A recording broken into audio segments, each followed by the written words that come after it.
Pues hola, muy buenas. Yo soy Alfonso Díaz Cerrón y bueno, estamos aquí presentando una noticia sobre el 1 de mayo, de significación histórica, por supuesto, en relación a la ideología que nosotros defendemos, que no es otra que el socialismo y el marxismo-leninismo también, el materialismo filosófico de Gustavo Bueno, también el materialismo político, que es la visión que nosotros tenemos, pero esencialmente nuestra socialista, ¿no?, del mundo. Y también entendiendo ese carácter internacionalista también que implica el socialismo, ¿no? Porque al final el 1 de mayo es una fecha internacional, por supuesto, ¿no? Entonces eso es algo que desde luego hay que tener en cuenta. El 1 de mayo en este sentido surge en Estados Unidos, aunque luego este país, por supuesto, lo empezó a celebrar en otra fecha para sustituir, porque ellos fueron los que condenaron a muerte a los manifestantes de Haymarket, que protestaron precisamente en el 1850 y pico, creo recordar, que se les condenó a muerte. Les condenó a muerte justo el 1 de mayo, si no me falla la memoria, y por eso celebramos el 1 de mayo desde esa época, ¿no? Y bueno, estos manifestantes fueron anarquistas y pues gracias a ellos hoy día estamos aquí celebrando el Día de los Trabajadores, que lo celebran, bueno, pues gente de diversas ideologías, ¿no? Los socialistas, los comunistas, los anarquistas, principalmente, pero también otras ideologías, como también los peronistas en Argentina, bueno, y seguramente también los integrantes de otros grupos políticos del mundo. El mayo es nacional y se celebra en general en el mundo. Bueno, si quieres continuar tú, Santiago, comentar alguna cosa. No, nada, lo primero agradecerte la introducción, Alfonso, también porque está aquí en la mesa, ¿no? El sector joven, joven porque yo ya soy un viejo joven, es la categoría que me define, ¿no?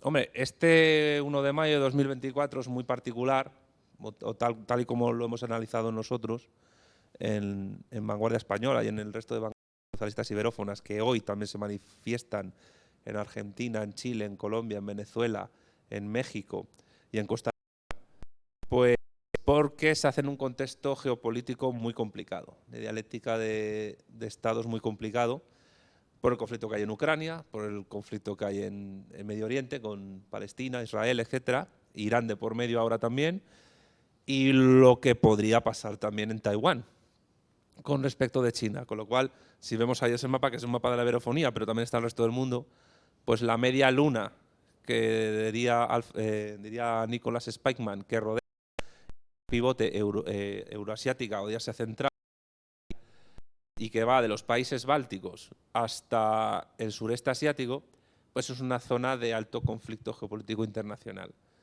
Con lo cual, y teniendo en cuenta que ya en el mar Báltico, prácticamente, salvo Rusia, por motivos obvios, todos los estados que ocupan ese mar Báltico ya son miembros de la OTAN, y eso supone un punto de tensión geopolítica muy tremendo.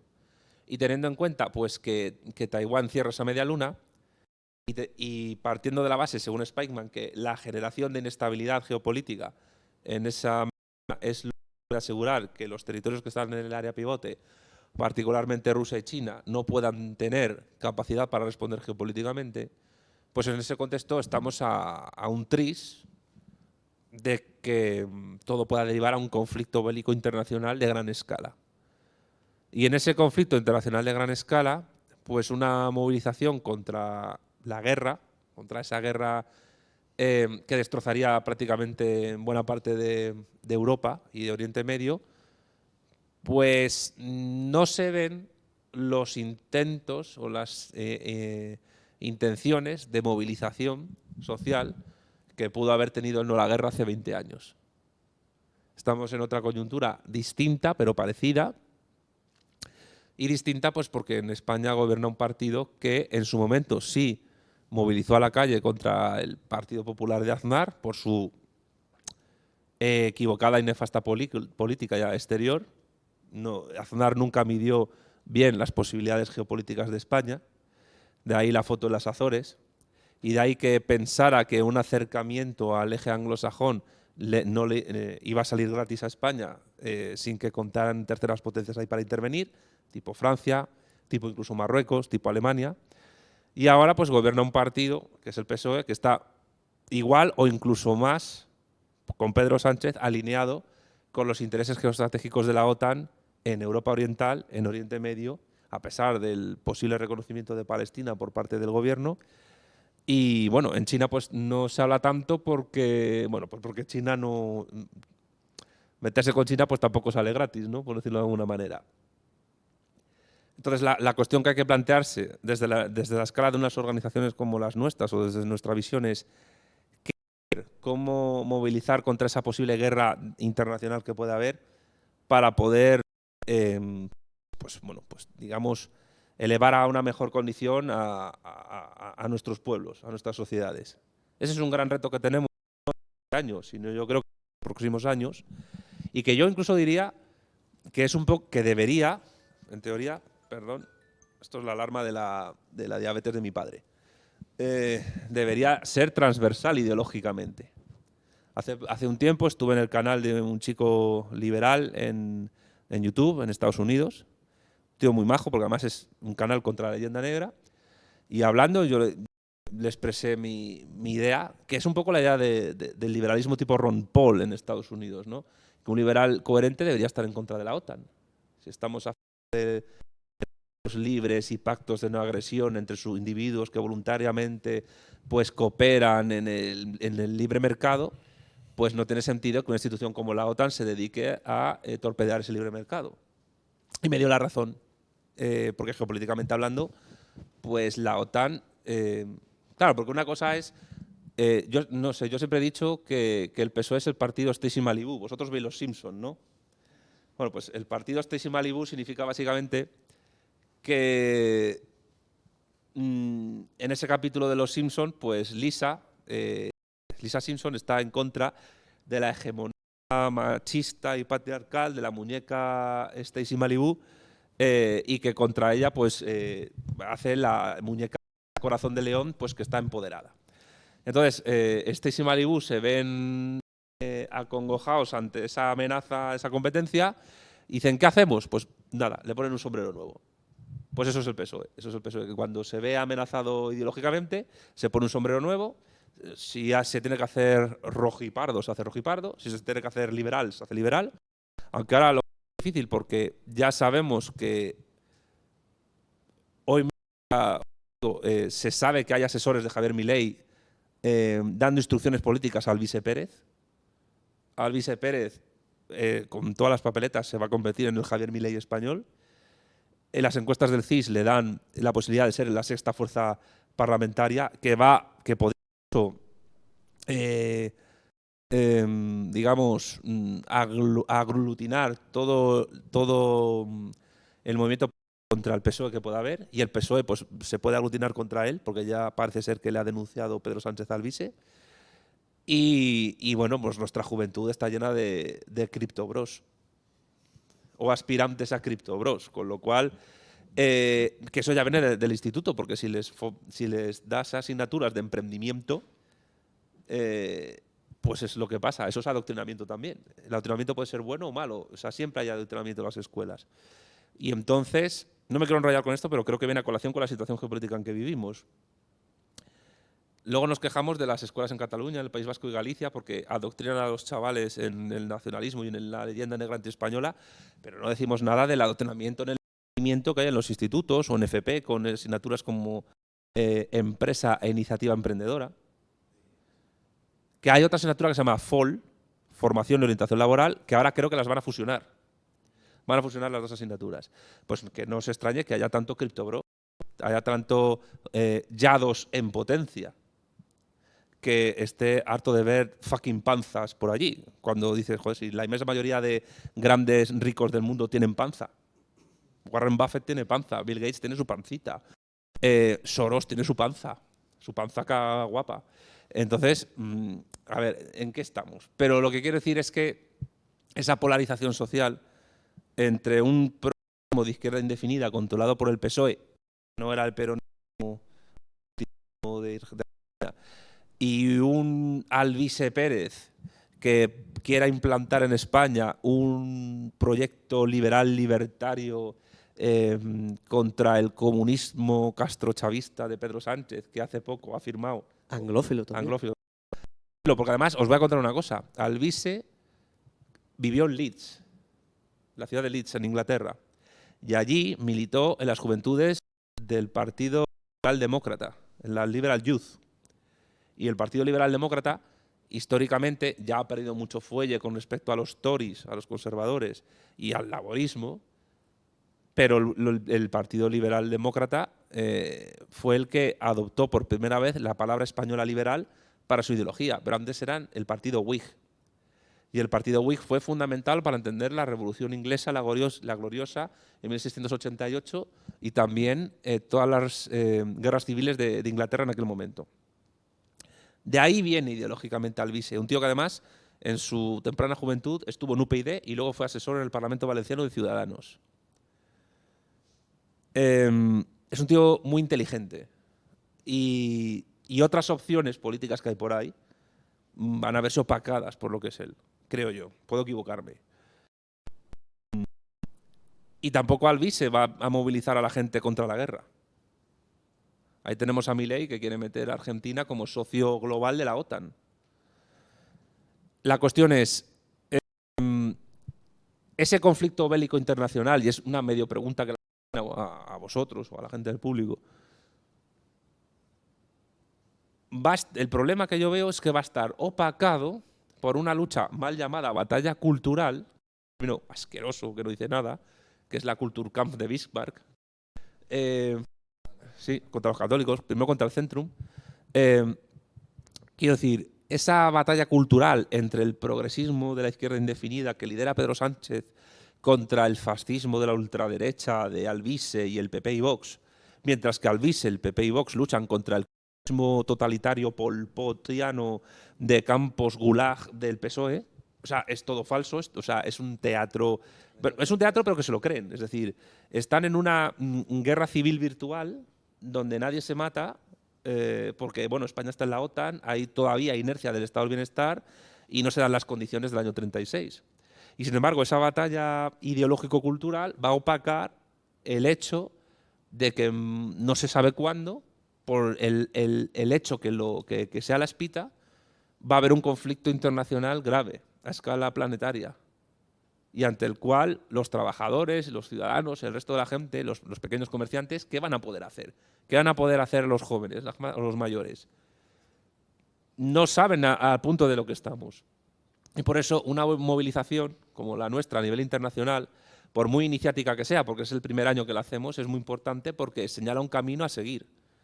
Pero creo que tenemos que denunciar esa falsa diatriba y esa falsa lucha, y con esto me callo, entre los políticamente correctos y los políticamente incorrectos. O sea, yo casi que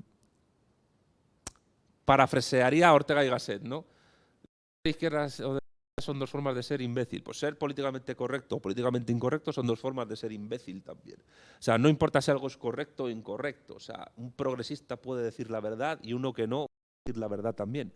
Aquí lo que importa es la verdad del asunto. Y la verdad del asunto es que mientras ellos tienen su batallita cultural, bien sea para desguazar España en lo económico o bien sea para desguazar a España en otros ambientes, porque realmente no hay tanta diferencia en política económica entre unos y otros, unos son más radicales u otros. En Argentina el ajuste lo ha hecho Milei, pero si no lo hubieran hecho los justicialistas, pues va a opacar lo que va a venir, y lo que va a venir es muy serio. Por eso, aunque suene quijotesco, el no a la guerra hay que recuperarlo y hay que dirigirlo en la dirección, porque nos jugamos el futuro que es muy negro. No sé cómo lo veis vosotros. Yo pienso que realmente estas personas que se definen a sí mismas como políticamente correctas o políticamente incorrectas, sobre todo los que se definen políticamente incorrectos, porque ellos realmente no son tan incorrectos como ellos piensan, porque a la hora de la verdad defienden realmente cosas muy parecidas. Aunque a personas como Alvise Pérez o a los de Vox sorprenda, aspectos más cerca de sumar que nosotros, porque nosotros sí defendemos un nuevo tipo de régimen o edificar algo novedoso. Al final ellos simplemente están en la dinámica del demoliberalismo capitalista o el demoliberalismo en general, ¿no? Ya sea en su vertiente más progresista, como le gusta decir al PSOE, ¿no? Para que avance España y todo esto, ¿no? Y luego pues los otros, ¿no? Que son, a juicio del PSOE, por supuesto, más conservadores. Luego los que los voten pues dirán que son muy buenos y que evidentemente su ideología es muy correcta, ¿no? Porque al final cada uno pues puede pensar que es progresista y que es conservador en función de sus propias coordenadas, ¿no? Una persona que vota al PP probablemente piense que el PP incluso es demasiado progresista. Tú imagínate, ¿no? Una persona que a lo mejor era votante de José María Aznar a principios de los años 2000 y que ahora vea al PP de la actualidad, pues puede pensar que ya no es ni de derecha, por poner un ejemplo, ¿no? Entonces, claro, también hay que entender esta cuestión, pero yo creo que a la hora de la verdad, las personas estas políticamente incorrectas, ¿no? Que generalmente liberales, ¿no? O demoliberales, si se prefiere, ¿no? Que a lo mejor son un poco más derechistas, ¿no? Que pues el PSOE, puede ser, no se puede negar, evidentemente, pero que al final defiende lo mismo, la permanencia en la Unión Europea, la permanencia en la OTAN, que España siga siendo un país carente de soberanía nacional y soberanía política internacionalmente, sin un proyecto propio, que también hay que decirlo, ¿no? Un país como, por ejemplo, Marruecos, ¿no? El Reino de Marruecos tiene un proyecto geopolítico mucho más autónomo y mucho más claro que España, ¿no? Algo que debería darnos vergüenza si lo supiéramos, ¿no? Por desgracia, como pueblo, yo creo que todavía no lo sabemos, ¿no? Lo saben algunos españoles, pero no todos, ¿no? Entonces, desde luego, el escenario en el que vivimos actualmente es muy desalentador, pero no por ello, efectivamente, hay que negarse a por ejemplo, bueno, defender consignas como el no a la guerra, que desde luego son necesarias. Por supuesto que hay que oponerse a la guerra en Ucrania, hay que oponerse a la guerra que está llevando a cabo Israel en Palestina, en la cual han asesinado a más de 30.000 personas, algunas fuentes indican que hasta 50.000. Definitivamente todo eso hay que condenarlo, ¿eh? Eso no cabe la menor duda, porque al final en las guerras mueren muchísimas personas y defenderlas simplemente por incrementar, para obtener pingües beneficios, es algo que desde luego es muy condenable.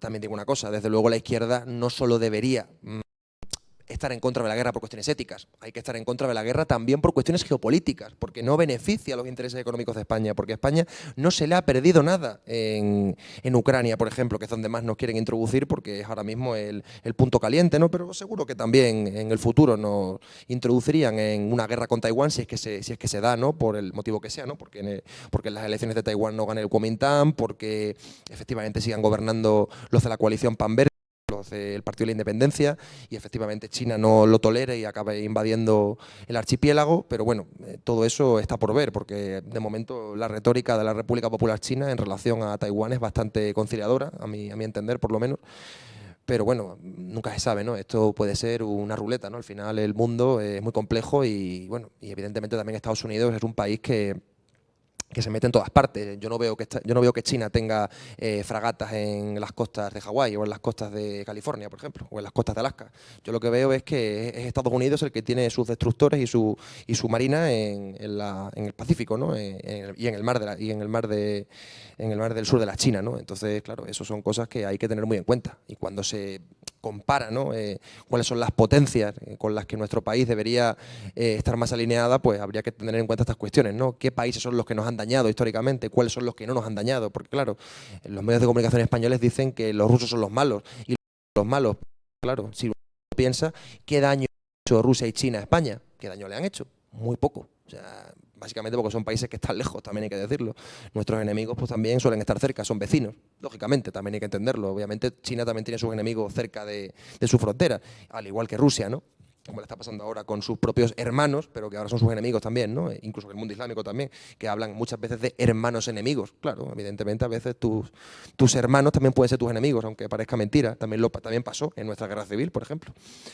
Entonces, pues sí, como tú dices, Santiago, el escenario geopolítico es bastante desalentador y desde luego que sí, hay que oponerse a las personas que se creen políticamente incorrectas cuando son verdaderamente políticamente correctas porque defienden lo que el sistema quiere que defiendan realmente, porque aunque uno sea liberal o aunque uno no sea progre, no por ello es políticamente incorrecto. Es decir, uno puede ser feminista o puede ser crítico con el ecologismo y con las ideologías con las ideologías de moda, o puede incluso estar en contra de la inmigración masiva, y ello no lo convierte en una persona políticamente incorrecta totalmente, porque es una persona, a lo mejor esa persona que estoy diciendo, ¿no?, en genérico, que pues como decía antes, ¿no?, que puede sencillamente estar viendo el mismo régimen que tenemos actualmente, el cual por inercia va a seguir siendo probablemente a nivel sistémico y a nivel de ideología de Estado un país feminista, un país que defienda el ecologismo frente y en contra de sus propios intereses económicos, y por supuesto un país que permanezca en la OTAN y en la Unión Europea. No sé cómo lo verás tú.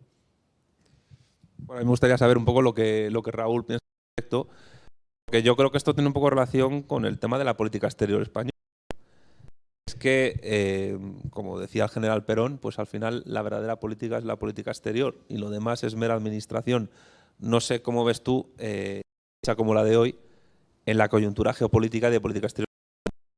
Bueno, pues muchas gracias, Santiago, desde luego, y a todos los que estáis aquí escuchándonos. Desde luego es una grandísima oportunidad que me des la oportunidad de explicarme.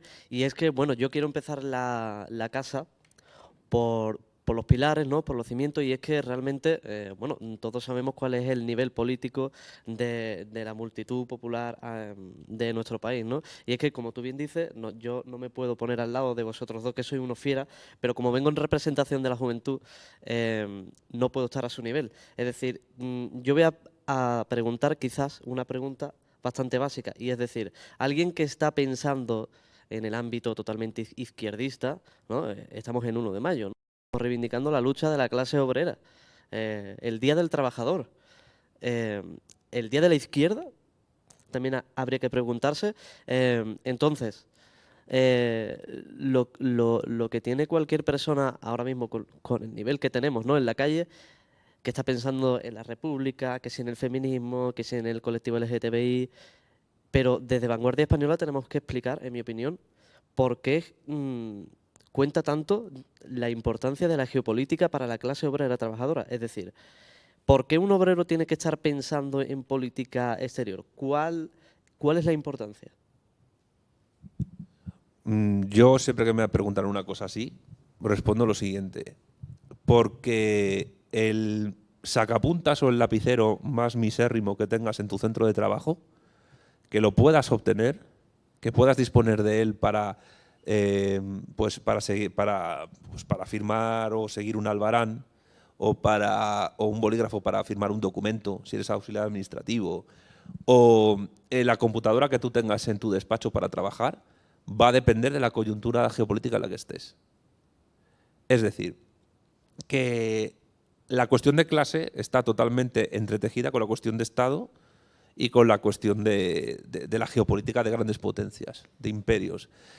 Entonces, la máquina que tú utilices en tu centro de trabajo, el ordenador que utilices, el servicio que prestes, el salario incluso que ganes, la cantidad de dinero que tú puedas llevar a tu casa, a tu familia, o las ayudas públicas, siempre van a depender de la posición internacional que tu país tenga en el concierto de las naciones.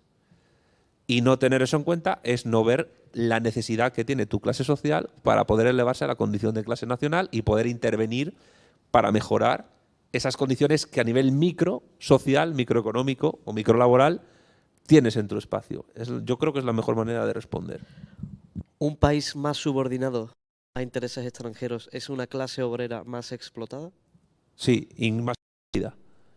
La prueba de ello es que en la inmensa mayoría de naciones con bajos salarios y con niveles de vida más precarios para sus clases subordinadas, estamos hablando de países que no tienen capacidad soberana. El ejemplo más claro, pues yo diría que son los países con grandes deudores de deuda externa, por ejemplo, a la OCDE. Si uno estudia la OCDE, de la cual, por cierto, España es miembro acreedor de deuda, y estudia la política que debe el Estado deudor en la OCDE, por cada dólar, vamos a hablar de dólares estadounidenses, que te presta la OCDE, que es lo que te prestan los estados, el Estado deudor tiene que devolver el triple, o sea, 3 dólares. Y eso implica a la larga convertir a muchos estados pobres en deudores crónicos de deuda externa. Y creo, incluso diría que a nivel ideológicamente transversal, muchas personas estarían en contra de la OCDE y de su existencia.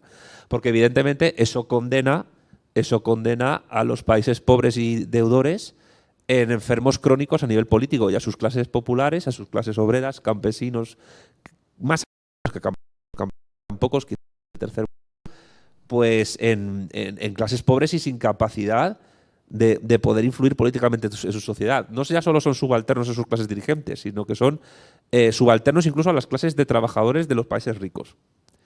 Y antes he hablado de Stacy Malibu. Yo creo que el liberalismo económico, que justifica muchas veces un capitalismo inexistente que solo está en sus libros de texto, si el PSOE es la Stacy Malibu de la política, ellos son otro personaje de los Simpson, el Lionel Hutch de la política. ¿Por qué? ¿Quién es Lionel Hutch? Es el abogado ese que bueno, que es un poco fantasmilla, ¿no? Que realmente no tiene el currículum que tiene, nada. Pues él tiene una frase que dice: una cosa es la verdad y otra es la verdad. Pues yo creo que con el capitalismo pasa igual. Una cosa es el capitalismo y otra cosa es el capitalismo. ¿Por qué digo esto? Porque una cosa es el capitalismo que ellos te venden en sus libros de texto, en sus de YouTube, en sus redes sociales, y otra cosa ya en su día, cuando yo estuve por primera vez en el programa de Intereconomía con José Javier Esparza y tal, llamé capitalismo realmente existente. El capitalismo realmente existente nada con esa ideología del libre mercado que es imposible que exista, que algunos, correctos o incorrectos, da igual, te quieren vender. Y eso afecta a nivel de clase, porque la clase obrera históricamente lo que ha sufrido es el capitalismo realmente existente. Mientras que los liberales a la clase obrera, a través de asignaturas como de emprendimiento, les venden el capitalismo, digamos, Alicia, vamos a llamarlo modélico, es la palabra. Modélico, o sea, sí, un capitalismo, yo diría incluso un capitalismo Alicia, por el pensamiento Alicia de Gustavo Bueno, en el cual pues ninguno de los grandes problemas del capitalismo realmente existentes es porque son sociales. Y claro, estamos en un mundo invertido por socialismo y comunismo, algunos grupos, al capitalismo realmente existente. Y hay gente que piensa que Bill Gates es comunista, que George Soros es comunista, que Pedro Sánchez es comunista, o que incluso Amazon es un peligro comunista porque el globalismo es comunismo, no sé qué. Y entonces, pues el liberalismo es Lionel Hutch. Creo que en el fondo no hay ideología política que no tenga su personaje de los Simpson. Yo creo que no es momento para igual cual, pero yo creo que ahí está una de las claves del asunto, no sé cómo lo veis. Yo sí agregaría que, como decía también además el general Perón precisamente, que la economía realmente no se aprende, sino que se comprende, pero se comprende una vez se transita políticamente, porque efectivamente cuando uno quiere aplicar ciertas políticas muchas veces requiere de la soberanía política para hacerlo. Muchas veces la gente se pregunta ¿por qué está más desarrollada Corea del Norte Corea del Sur que Corea del Norte? Bueno, Corea del Sur tiene una renta per cápita más alta que Corea del Norte, puede que en algunos aspectos porque han gobernado mejor en según qué aspectos, pero claro, lo que es la geopolítica. Claro, Corea del Norte es un socio soviética que era menos relevante económicamente que Estados Unidos y que además Estados Unidos financió en gran medida las importaciones que hacía Corea del Sur a Estados Unidos, y eso facilitó, por ejemplo, la industrialización surcoreana a través también de planes quinquenales. Y esto ocurrió también en buena medida en Japón también, con los Zaibatsus y los Keiretsus. Entonces, claro, la cuestión es eso, saber transitar la economía geopolíticamente y saber posicionarse geopolíticamente, porque si uno no se posiciona geopolíticamente, nunca va a conseguir ese desarrollo económico. Y va a pasar lo que tú has comentado antes precisamente, que van a acabar cayendo en la trampa de la deuda, pagando intereses o amortizaciones que sean efectivamente impagables, ¿no? Y que al final pues, se caiga en una espiral de subdesarrollo continuo y eterno, ¿no? Entonces, claro, eso evidentemente es un gran problema, pero es porque esos países no han podido posicionarse políticamente y en muchos casos también han comprado, desgraciadamente, ¿no?, la ideología de la División Internacional del Trabajo, que condena a la mayor parte de los países del sur global a ser meros productores de materias primas o de mercancías y o servicios también por la evolución que tienen ya también muchas economías, pero servicios o mercancías que sean de bajo valor agregado. Entonces eso es un gran problema también para muchas economías del mundo que sufren de esa visión, ¿no? de creer que si se especializan en algo, aunque ese algo sea de poco valor agregado, pues es suficiente. Y no es suficiente. Siempre hay que tratar de enfocarse en actividades económicas que sean rentables, independientemente de que otros países las puedan hacer mejor que tú, porque para eso existe también cierto proteccionismo económico, ya sea a través de subvencionar a ciertas empresas a nivel nacional que tengan la fuerza para poder competir en el mercado nacional y para poder también desarrollar ese mercado nacional, porque sin desarrollar el mercado nacional difícilmente luego se va a poder competir en el exterior. Y para desarrollar el mercado nacional a veces se requiere... Claro, obviamente esa protección no tiene que ser eterna. Eso es como, por ejemplo, cuando se tiene un hijo. Cuando tú tienes un hijo, indudablemente al principio tienes que protegerlo mucho y después ya cuando él ya se vale por sí mismo, pues ya le puedes dejar para que vaya solo por la calle, por ejemplo, a que vaya solo al colegio o que incluso salga con sus amigos hasta tarde, ¿no? Cuando ya se puede valer por sí mismo. Es lo mismo con la industria naciente, por ejemplo, una industria naciente, un sector naciente, si tú en un primer momento lo pones a competir con empresas extranjeras que tienen, por ejemplo, unas posibilidades productivas gigantes, pues evidentemente nunca va a poder competir con ese tipo de empresas, mientras que si tú, de algún modo u otro, como Estado, tienes la responsabilidad de proteger a esta industria naciente o a este sector naciente, sí al tiempo podrá competir en los mercados internacionales, una vez ya también domine el mercado nacional. Y eso es lo que a veces en economía no se explica. ¿Pero por qué? Como tú has comentado antes también, porque se tiene esa visión modélica del capitalismo, ¿no? Yo, por ejemplo, soy estudiante de economía y es verdad que nosotros, por ejemplo, en economía estudiamos muchos modelos que la mayor parte de los que son aplicables a la vida cotidiana, hay que decirlo abiertamente. O sea, cualquier modelo que estudias en economía realmente es algo que es útil, en cierto sentido, para aproximarse, podríamos decir, a la realidad, pero en ningún caso para explicarla totalmente. Y desde luego, si se pretende utilizar esos modelos sin tener en cuenta la política económica a nivel nacional y que por supuesto involucra la intervención del Estado, así como también la política exterior, que indudablemente también involucra la intervención del Estado, entonces estamos absolutamente perdidos. Y eso es lo que hay que entender y eso es a lo que yo me refiero cuando hablo de transitar la economía, porque no es lo mismo hablar de economía teóricamente, que es lo que le ocurre muchas veces a Javier Milei, que transitar la economía, que de hecho se lo comentó el peronista Guillermo Moreno, si no me falla la memoria, y no le falta razón. Guillermo Moreno, que es economista ricardiano, además. O sea, es un economista clásico. Él concibe, yo creo que erróneamente, pero bueno, a Marx como economista clásico. Pero ya que estamos en el 1 de mayo y Marx trató mucho el 1 de mayo, Marx nunca fue economista, Marx era un filósofo. El Capital es un libro de filosofía crítica de la economía política entendida como ideología que justifica la esclavitud asalariada. ¿Por qué digo esto? Para recuperar un poco la cuestión de hoy, de la fecha de hoy, del 1 de mayo. Marx estaba a favor del libre mercado. ¿Pero por qué? No porque fuera anarcocapitalista, sino porque consideraba que las contradicciones sociales se exacerbarían en una situación de libre mercado desde la cual se podría producir una revolución. Solo en ese sentido, el cuanto peor mejor, supuestamente, de hacer que un marxista defienda el libre mercado. Ahora, una vez que la clase trabajadora tiene, por el modelo que sea, capacidad de ejercer soberanía sobre una nación, el modelo económico que tiene que aplicar, aunque en un inicio sea capitalismo de Estado, combinado con socialismo de mercado, que es lo que hacen los chinos. Que yo eso de capitalismo de Estado es un término que a mí me porque todo capitalismo requiere de Estado. O sea, es una cosa es el capitalismo y otra es el capitalismo realmente existente, ¿no? La cuestión es que un cierto proteccionismo siempre va a ser necesario para tratar de hacer que tu economía sufra un proceso de, pues como dicen ahora muchos con España, de argentinización. De depender en exceso de una industria, un tipo de producto, en nuestro caso el turismo, el ocio, donde ese modelo productivo te lleve a centrar tu economía solo en eso, porque la División Internacional del Trabajo, la economía, no ya austríaca, que ahora está un poco en auge, sobre todo en países que es una forma también de explotación por parte de los anglos, de los países hispanos, de los países iberófonos, con respecto a su modelo de imperialismo depredador. Ese proteccionismo, en el fondo, tiene que ir en una dirección contraria a, como entienden no los austríacos, decía, sino los neoclásicos, a entender los estados como individuos.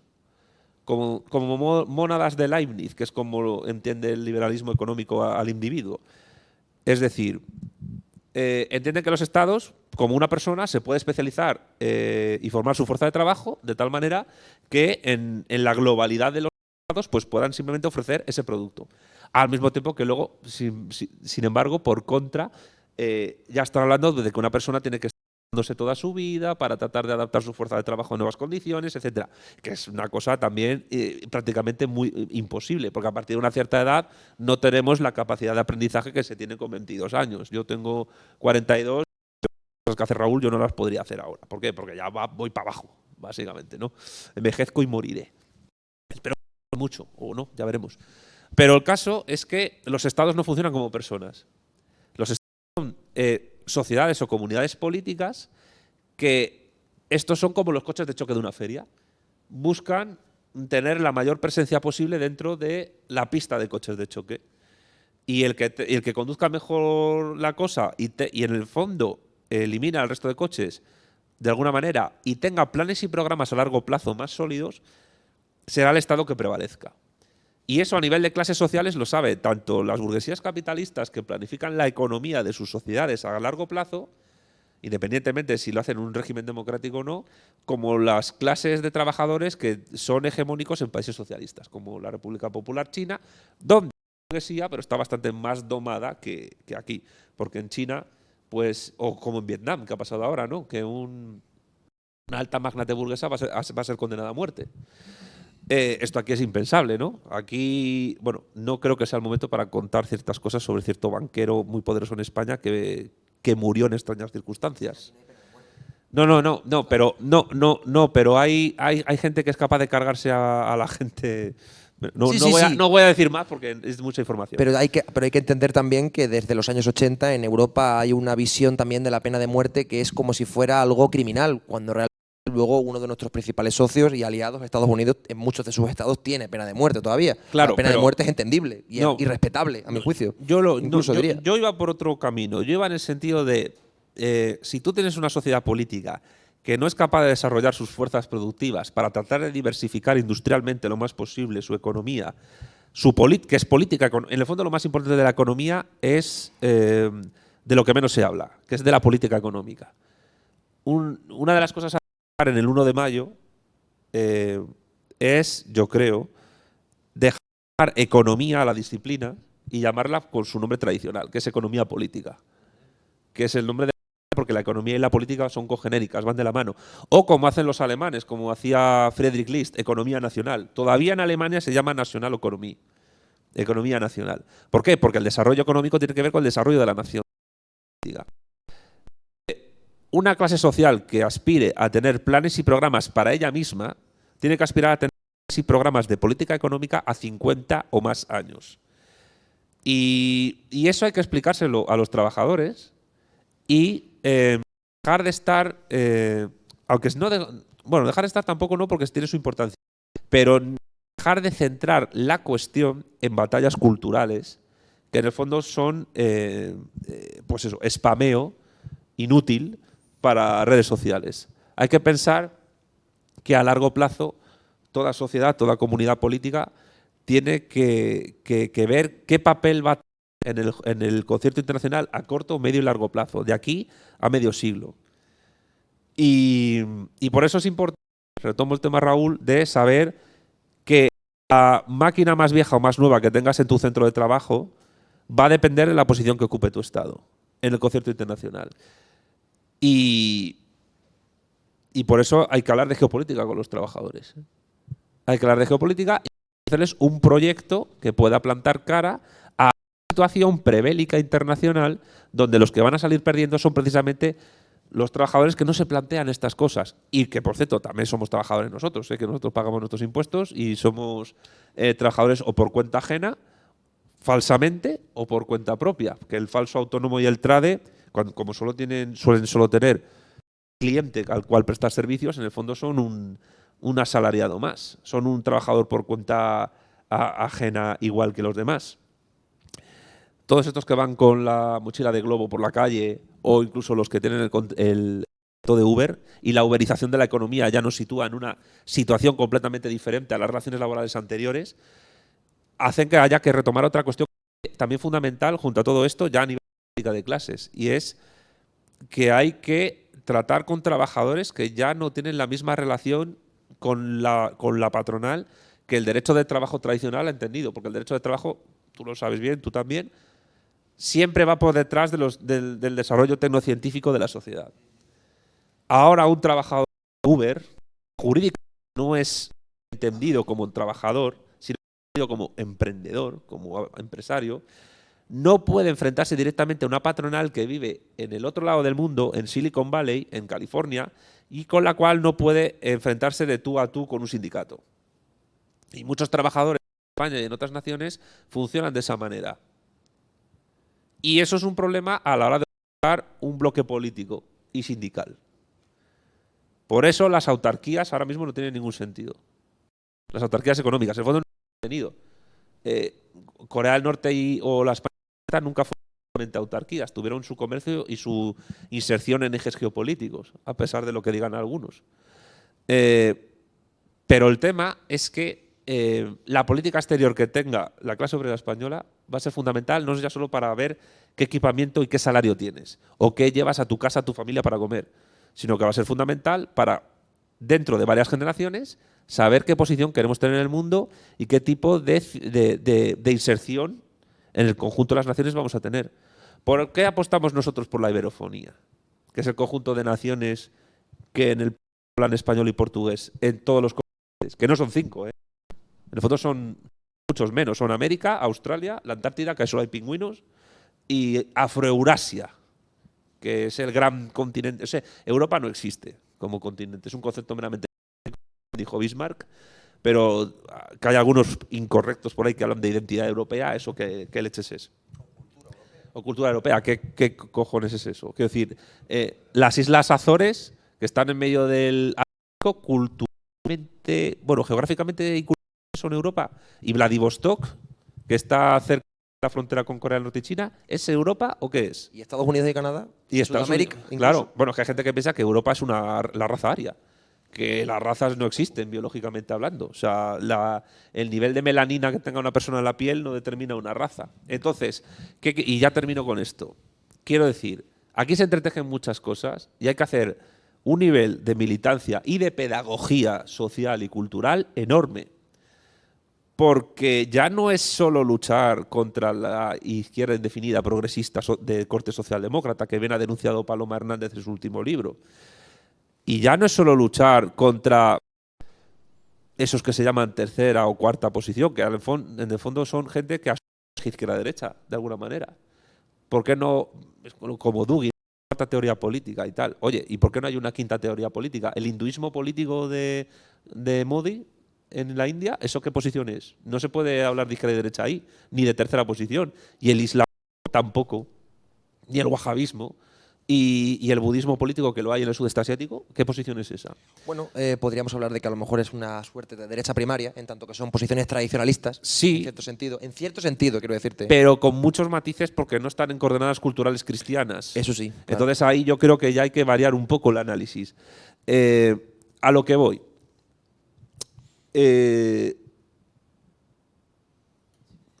Aquí tampoco hay que y también hay que o sea, no solo es plantar cara a esta gente y no solo plantar cara porque va a ocurrir con el tiempo a los albises, mileis españoles que van a ocurrir, porque ¿os acordáis de la frase de Che Guevara de crear 1, 2, 3 muchos Vietnam? Es la consigna.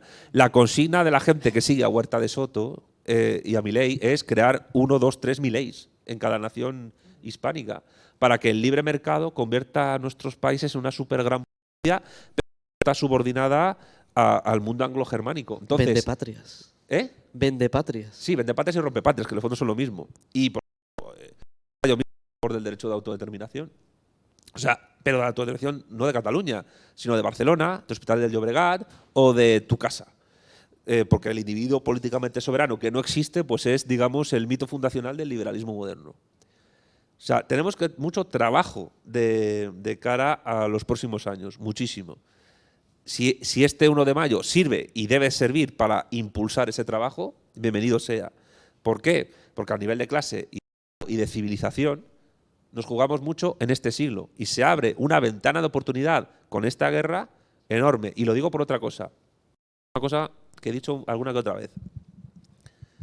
Y esto es muy no voy a decir políticamente incorrecto porque no, polémico lo que voy a decir, pero las grandes revoluciones comunistas del siglo pasado se han dado siempre en un contexto de guerra mundial.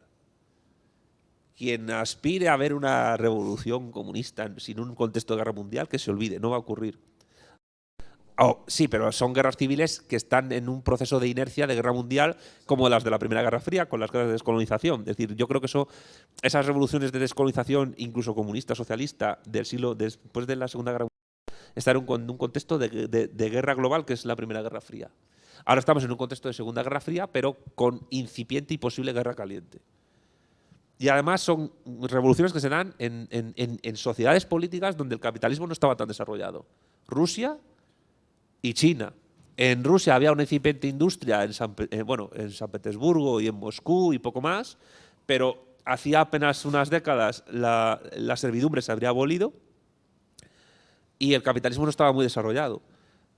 Y en China, pues, excuso decir, era muy incipiente, vía colonial, algunos puertos, Shanghái, Hong Kong, Pekín, pero eran, sí, cierto. Sobre todo es verdad que sobre todo en la zona del sur. Pero sí, pero la inmensa mayoría de la población china era campesina y estaba en una relación a medio camino entre la proletarización y la servidumbre. Y ellos han caminado a un proceso de modernización sin occidentalización, que es muy interesante de analizar. Es decir, hay que analizar muy bien el modelo chino.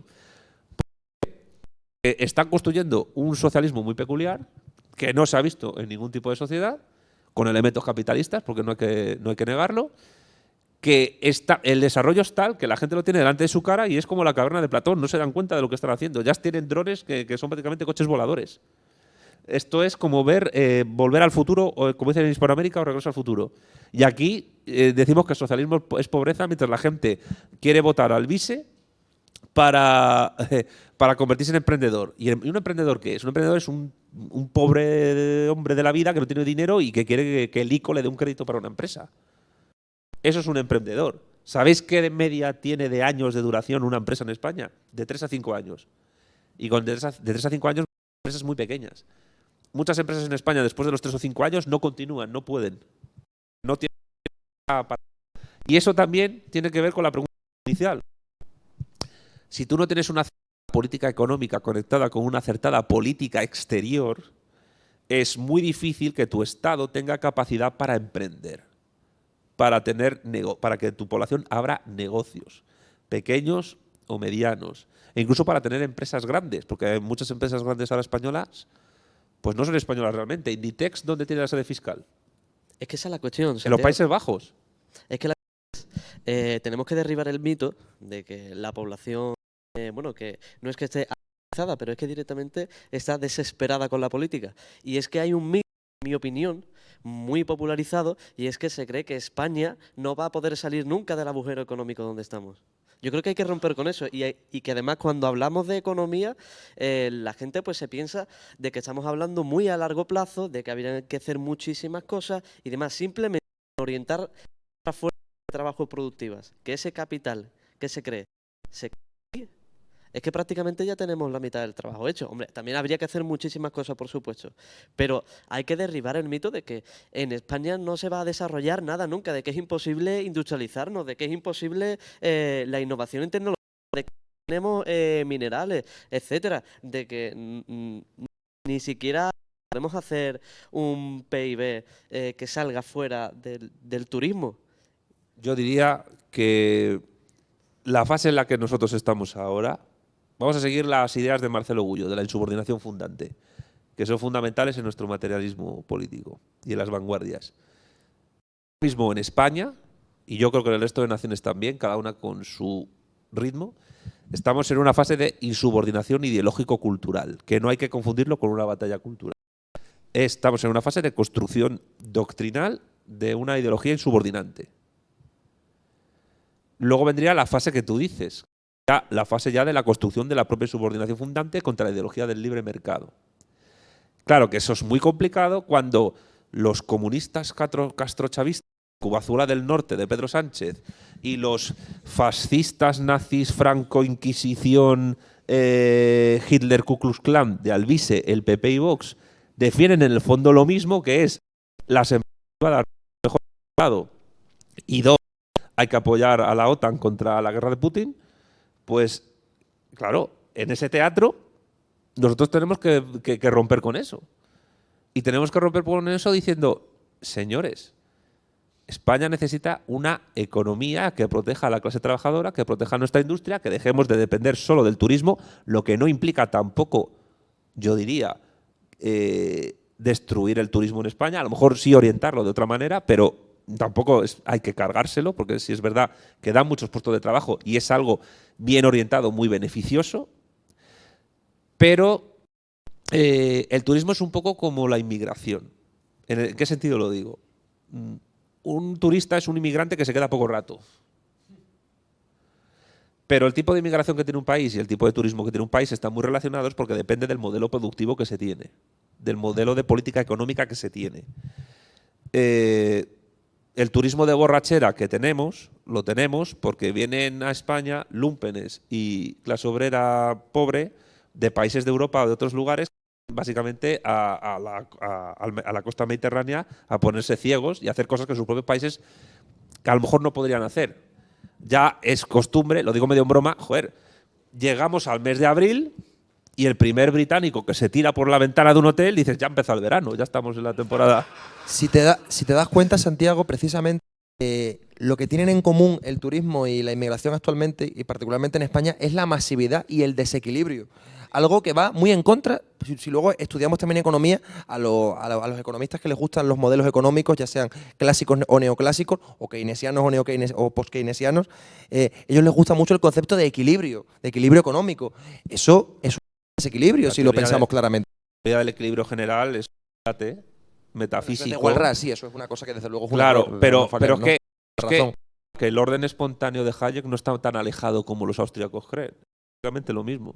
Es la mano invisible. Lo que pasa es que el equilibrio, la diferencia entre los neoclásicos y los otros es que los neoclásicos matematizan más, cosas que no matematizan tanto. Es matematizar a Dios convertido en mercado.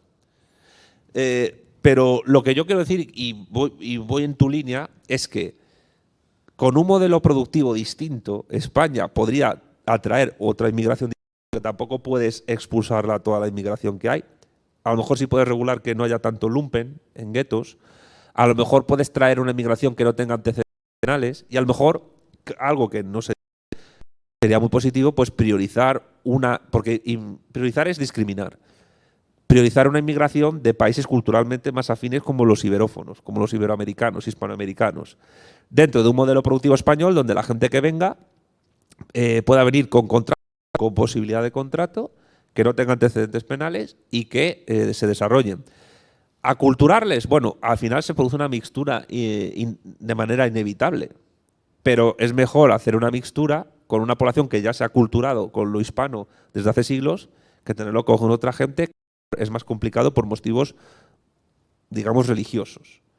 Pero incluso esa gente, si no tienes un modelo productivo distinto, se te van a guetizar. Es inevitable. Pero es que lo mismo ocurre con el turismo. Por eso yo creo que a veces habría que enfocar la cuestión migratoria y la cuestión del turismo casi en la misma línea de análisis con matices. Totalmente. Pero si España no tiene otro modelo económico, eso es imposible, absolutamente imposible de solucionar. Por eso yo creo que hay que tener mucho tacto con cómo se tratan esos temas. Porque a veces parece que cuando tú estás en contra de la inmigración, que es imposible, la inmigración va a haber siempre, y a ver cómo sostienen las pensiones del futuro cuando hay un decrecimiento poblacional de la hostia. Y si no hay gente nueva, no hay pensiones. Y la hucha de las pensiones está casi agotada y va a depender de cómo las incluyas las próximas en los presupuestos generales del Estado. Pero la cuestión es que si no nacen niños, por un montón de motivos ideológicos, económicos, políticos, etcétera, es muy difícil que gente que no tiene capacidad para emanciparse a una cierta edad y no tiene unos salarios adecuados, pues puedan desarrollar una familia. Por eso es muy curioso que cuando llegan los podemitas al Congreso, pues sí pueden tener hijos, mientras que la gente, muchos que le han votado y tienen 40 o 50, pues no pueden. Y ahí tenemos un problema. Pero también es verdad que hay ideologías que fomentan el animalismo un poco. O sea, es decir, hay más perros ya que en España que niños nacidos. Correcto. 9 millones. Claro, es terrible. A mí los perros me encantan, pero de verdad, sí, los hijos son mucho más divertidos que los perros. Lo que pasa es que el perro pues es como un bebé. Bueno, un bebé tampoco, porque es un animal. Es un animal. Es un animal. Y además, pequeña anécdota que cuento para que veamos cómo la urbanización de la vida en España ha desnaturalizado, entre comillas, porque es un ser artificial creado por la evolución de la cultura, a lo que es el perro. Pequeña que quería un perro. Se lo dijo a su abuela, que era una mujer rural de campo, y la respuesta que la abuela le dio, fijaros la sabiduría que condensaba, que en una pregunta sola la por completo y ya no quiso tener perro nunca más. La abuela le dijo, abuela, y le dijo, ¿para qué quieres un perro si no tienes rebaño? Claro. Reflexionad sobre esa frase de una persona mayor del mundo rural español, la sabiduría y popular que hay ahí. ¿Qué suelen pintar los perros en las grandes urbes? ¿Qué función cumplen? ¿Cuidar rebaños? A no ser que nosotros seamos el rebaño, pero que un poco lo somos, y no porque nos pastorean. Pero la cuestión es, ¿cómo fomentas la actividad en un país, el modelo productivo? Y más teniendo en cuenta que lo hablábamos viniendo para acá, que cuando un país empieza la caída demográfica ya no se recupera o es muy difícil de recuperar.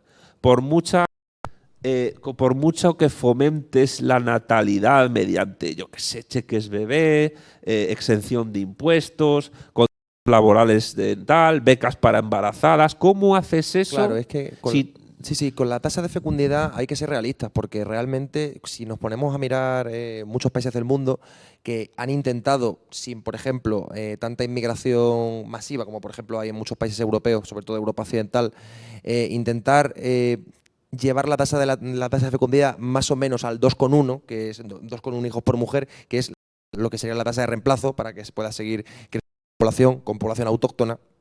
Hemos visto que la mayor parte de los países del mundo que lo han intentado han fracasado. Los países de Europa del Este, por ejemplo, siguen emitiendo infinidad de migrantes que van al Reino Unido, que van a Francia.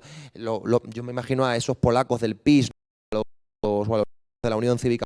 Ellos estarán deseosos de que su gente se quede en sus países, pero tristemente muchos pues se van porque ellos entenderán que quizá los países de la Europa más occidental les ofrezcan mejores salarios y mejores prestaciones.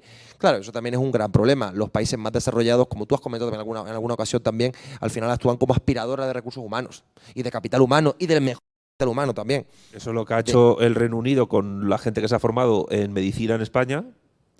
Eso es lo que han hecho otros países como Alemania, contratando fuerza de trabajo bien formada en España a nivel de ingenieros, de investigadores científicos, etc. La cuestión es que, yo lo siento, pero si no hay inmigración en España, no se tiene el sistema de pensiones. Es imposible. Pero hay que elegir bien qué tipo de inmigración tienes.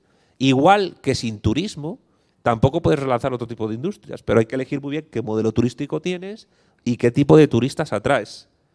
Porque a España le beneficia que se llene el Museo del Prado de gente. A España le beneficia que haya turismo rural. Y a España le beneficia que haya inmigración hispanoamericana que repueble pueblos de la España rural, que es otra cosa en el 1 de mayo a reivindicar, la lucha contra la destrucción del sector primario. Todo eso hay que tenerlo en cuenta y dejar de tener visiones políticamente correctas e incorrectas al respecto. Hay que buscar la verdad. Y como diría Perón, la única verdad es la realidad. ¿Y la realidad cuál es?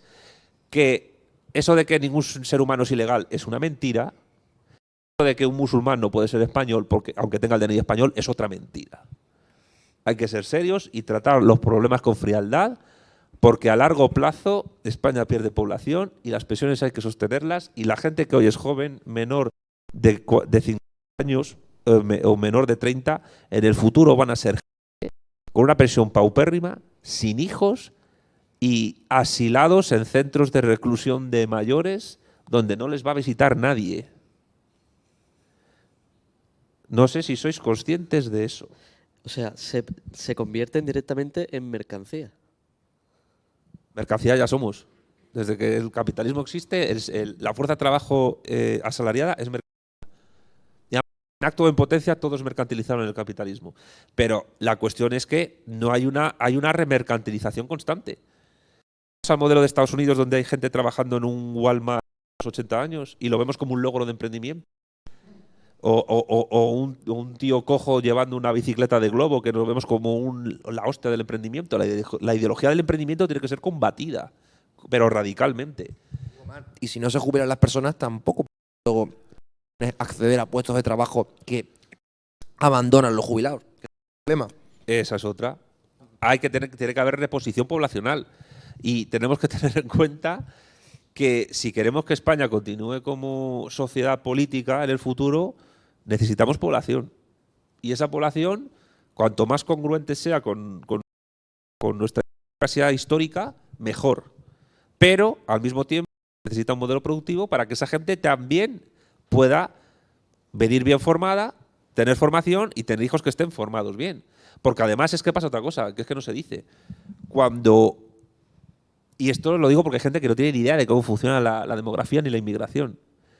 Cuando los inmigrantes llegan a España y se asientan durante varias generaciones, incluso aquellos que vienen de culturas donde se tienen muchos hijos, como el mundo islámico, y esto lo digo entre comillas, y ahora lo diré por qué, se acaban acostumbrando y adecuando a las tasas de crecimiento demográfico nacionales. Y tienen los hijos que tienen los autóctonos de hace mucho tiempo.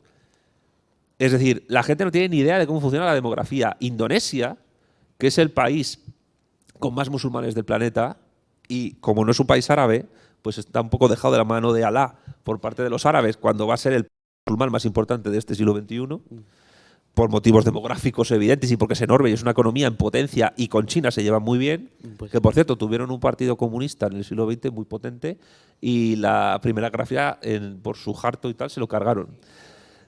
Pero el tema es que la tasa de natalidad de Indonesia es muy parecida, muy poco superior a la española. Muy poco superior. También se está viviendo crisis migratoria en Oriente Medio, en los países árabes. ¿Por qué? Porque la fuerza de trabajo inmigrante que llega, por ejemplo, a Arabia Saudita o a Dubái a construir las infraestructuras del Mundial, o rascacielos, o ciudades, etcétera, es gente que viene de Bangladesh, de la India, de Pakistán o de Filipinas, no necesariamente musulmanes, que se hacinan en las urbes y que también generan sus problemas. Y hay otra cosa de la que no se habla, y aquí voy a parecer políticamente correcto, pero es la verdad. En el mundo árabe se está produciendo lentamente un proceso de seculación de ideas. Empieza a descender el número de gente que es religiosamente musulmana en los países árabes. Sobre todo en los países de la península arábiga. Y claro, en países como Arabia Saudita se abren a este tipo de desarrollos económicos, cosa es inevitable que pase. ¿Dónde hay crecimiento demográfico alto en el mundo? En Estados Unidos, porque hay inercias históricas que llevan a que por la movilidad social la gente siga teniendo muchos hijos, aunque es verdad que la tasa de reposición viene más por hispanos, por México, Puerto Rico, etcétera. Los afroamericanos, los afroestadounidenses no tienen tanta natalidad y crecimiento como los otros, y el África subsahariana. Pero cuidado, que ya muchos datos indican que no están en el 2,1 hijos por mujer. Ya muchos datos En Estados indican Unidos que están no, en 1,7, 1,8, o sea que ya ni siquiera están en tasa de reposición, por ejemplo. Pero es verdad que están más altas que en Europa. Por supuesto. Y hay un Eso sí es crecimiento verdad. más constante. Y luego Eso sí decía, es verdad. ¿y el África subsahariana? ¿Qué pasa en el África subsahariana? Pues tienen hijos como conejos, con perdón. Y además, otro dato importante, el lugar del planeta donde más abortos clandestinos se producen es donde más gente nace, en África subsahariana. Esa es la foto de la realidad demográfica del planeta. Y esas inercias vienen de hace, pues, no sé, diría unos 15, unos 20 años. ¿Ante eso qué haces? Ante eso tienes que hacer algo. Necesitas que los trabajadores españoles y los inmigrantes que estén ya naturalizados y establecidos tienen que pensar en el futuro. Y tienen que pensar que las pensiones hay que pagarlas, que los tienen que mantener o mejorar las que hay, que es verdad que hay que centralizar competencias autonómicas y también fiscales, pero lo que no se puede hacer es como algún partido por ahí que va también de patriota, que haya que ¿cómo dicen? Que crear una unidad fiscal en la Unión Europea. Y yo, hombre, ¿qué tiene eso de soberano? O sea, la cuestión es que estamos en un momento complicado. Demográfico, a nivel geopolítico, a nivel sociolaboral. ¿Cuántos puestos de trabajo se van a agotar con las tecnologías de inteligencia artificial, mal llamada inteligencia artificial actuales? Y las que vengan. Ya los chinos han desarrollado su propia alternativa a Sora, creo que se llama Vidu, y te hacen vídeos de 12 segundos hiperrealistas simplemente con meter un texto. O sea, dentro de nada va a salir Alfonso en un vídeo bailando flamenco encima de un cadáver y va a ser un vídeo falso y la gente se lo va a creer. O tú mismo. O yo mismo también. O sea, la cuestión es que y eso unido a la situación geopolítica prebélica que tenemos. La cuestión es qué hacer. Todos estos desarrollos hay que dirigirlos y planificarlos con inteligencia política para un proyecto de futuro que sea enemigo acérrimo de las ideologías que nos quieren llevar a la guerra. Yo creo también que desde España no tenemos que ser ingenuos y yo creo que, por ejemplo, ya muchos países del siglo pasado, obviamente en Iberoamérica, tuvieron muchos problemas para poder adaptarse a la tercera revolución industrial, porque cuando se quisieron adaptar a la segunda ya estaba empezando la tercera, como bien comentaba McLuhan, por ejemplo, el autor canadiense. Y ahora, por ejemplo, Santiago, si te das cuenta, estamos ya en la cuarta revolución industrial. Entonces, si no sabemos desde nuestro país adaptarnos a la próxima revolución industrial, que la va a liderar indudablemente China, pues desde luego vamos a tener una posición muy, muy subordinada en el concierto internacional de las naciones. Y yo creo que por ahí también es por donde hay que dirigir la política, sobre todo nacional, pero también, por supuesto, a nivel de política exterior y de diplomacia, porque si no somos capaces de adquirir las tecnologías que puedan facilitar nuestra inserción en la revolución de la robotización y de la cuarta revolución industrial, desde luego estamos perdidos, eso no cabe la menor duda. Yo hace poco hablé con un ingeniero de caminos, canales y puertos y él estaba convencido de que necesitábamos desarrollar tecnologías de inteligencia artificial programadas directamente en español. Y no en español, sino en hispano. Y no esperar meramente a que otros países hagan acciones, sino desarrollar nuestra propia inteligencia, nuestra propia tecnología de inteligencia artificial en español. Y yo estoy plenamente de acuerdo con ese aserto, porque imaginaos eso a nivel productivo, económico, lo que puede implicar. El mundo va a cambiar mucho en los próximos años. Las recetas algunas recetas, no todas, algunas recetas concretas de ahora no van a valer en 5 o 10 años. No van a valer. Eso es lo que estaba diciendo precisamente. Sí, exactamente. Por eso continúa tu línea. Claro. Este 1 de mayo, por parte de Vanguardia Española, también tiene que servir para reflexionar. Es decir, oye, trabajador, fíjate la que se viene encima con esta tecnología. ¿Qué vas a hacer con ella? ¿Vas a subordinarte a los que son dueños de la misma o vas a ser tú el dueño y vas a desarrollar cosas interesantes? De ahí, pues, las cuestiones como el cibercomunismo y cosas así, que, bueno, hay gente que no le gusta el nombre porque le suena un poco pedante, pero da igual. Llámalo planificación racional tecnológica de la economía. Me da igual cómo lo llaméis. Todas esas cosas tenemos que planteárnoslas y pensar profundamente en ellas, porque habrá países que se tomen en serio y tomen la delantera. Y mientras nosotros estamos peleando entre los correctos y los incorrectos, y los comunistas castrochavistas estalinistas totalitarios y los nazifranco-inquisición torquemada. En China España planificando. En China mientras se están haciendo drones que son coches voladores. Y planificando. Y planificando. Y planificando para finales del siglo XXI. Claro, es eso, que son 1.400 millones de personas. Que no es moco de pavo, que es una entera dirigida en esa dirección. Y el resto del mundo. Y perdona, que ahora se me ocurre, esto es importante. Todas las cuestiones que tienen que ver, incluso con la inmigración, tienen que ver con la geopolítica. Porque el mal llamado primer mundo necesita reposición de fuerza de trabajo cuando los autóctonos no tienen hijos para competir con China. Que esto es una cosa que no se dice ni se analiza. Europa, la Unión Europea y Estados Unidos necesitan fuerza de trabajo explotable y que no tiene tradición sindical ni de defensa del estado de bienestar como se tiene en otras latitudes, aunque algunos logran convencer y que militen en comisiones obreras, porque 1.400 millones de personas están liderando el futuro. Los chinos, o sea, ¿habéis visto las imágenes de Shenzhen o de ciudades así? Yo sí he visto los drones Bueno, estos de es que- dragones, por ejemplo, que había un dragón que iba volando, que eran drones, eso es O impresionante. sea, claro. el futuro está en Asia. Y Claramente, no solo sí, en sí. China, es que hasta Corea del Norte se está poniendo en las pilas No, pero- más en tecnología que cualquier país europeo.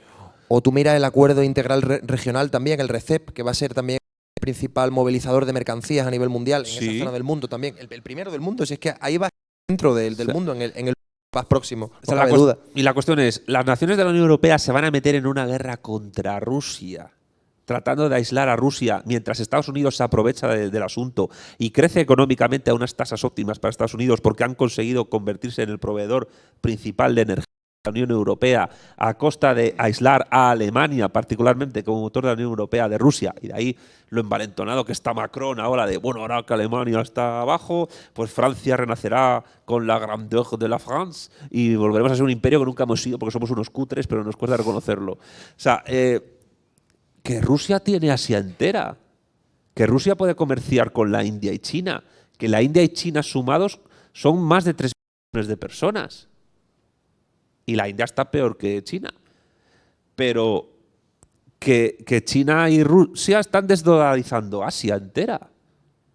Entonces, claro, por eso estos países nuestros necesitan inmigrantes. Porque hay que competir en producción y de fuerza de trabajo y en producción de plusvalor con lo que se hace en China. Es China la que está marcando las pautas de todos los movimientos demográficos del planeta. Y de eso no se habla y debería hablarse. Por eso es importante a los trabajadores de geopolítica. Porque su situación depende de eso, de la política exterior. Y un movimiento político que no tenga en cuenta eso y que en su programa electoral o político no tengan en cuenta eso, un movimiento político que piense en comer raíces. Yo no quiero comer raíces, yo quiero tener una inteligencia artificial en mi casa que me ayude a trabajar y a planificar mi jornada del día o de la semana o del mes. Claro que quiero eso. ¿Y por qué no puedo tener un servicio de Internet que me permita comprar una cosa que está en la otra punta del mundo y tenerlo en una semana? Yo quiero eso también. No es que me vuelva defensor del libre mercado porque no existe, pero, oye, yo quiero tener un país lo suficientemente desarrollado a nivel tecnocientífico como para poder interactuar decentemente con el resto del planeta. Eso es lo que quiero. Pero y porque además también la ciencia y la técnica mejoran la vida de los trabajadores y la facilitan.